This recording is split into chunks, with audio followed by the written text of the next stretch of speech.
This may be the very beginning, but watch this, because the end of corporations taking strong stances on cultural issues in America appears to be on the horizon.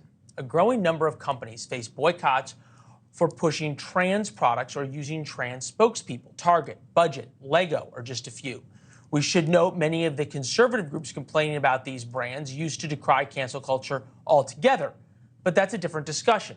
That said, these boycotts are taking hold in some cases. Target lost $14 billion in market cap in 2 weeks. Bud Light's stock market fell by $27 billion since the campaign with Dylan Mulvaney. It's down 4 over the past week. Unsurprisingly, some companies are now trying to walk away from their activism to protect profit. Well, then they're getting hit from the other side because LGBTQ advocates say they aren't happy about that either. Really what Target ultimately did was show that they were in this just for the money. So rainbow capitalism is essentially, selling pride products for profit and not necessarily standing behind the community with support. This is a huge betrayal because this is your livelihood saying, we don't see you. All right. Polling shows a majority of Americans believe companies have gone too far with promoting LGBTQ products. 59-48. With us now, Trish Regan, former Goldman Sachs analyst, founder of Trish Regan Intel. Hey, Trish, I feel like you predicted this. Because I kept talking about ESG? Yeah.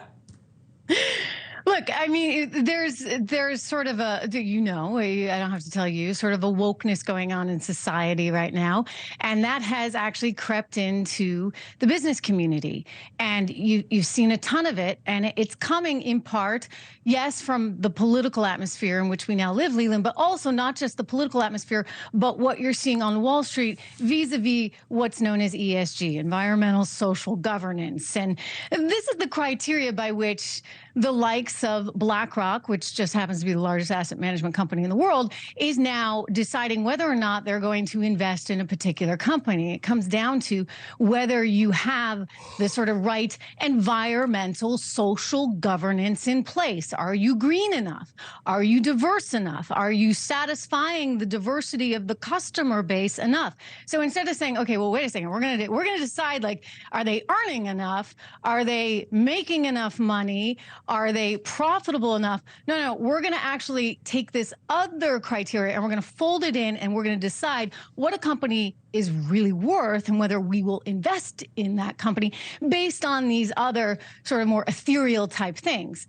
And so it was sort of bound to happen, right? Companies are trying to appease this movement, and they're also trying to appease this large investing class that's grading them on these ESG things. So seeing what happened to Target's market cap in its stock, and look, you saw the outrage over the pride displays and specifically underwear and swimwear and everything else that talked about tucking it. Those who are interested and don't know, you unfortunately can Google it and figure it out for yourself. But you saw what happened to Bud Light and how they still haven't now figured out how to navigate out of that after 2 months, on and on and on.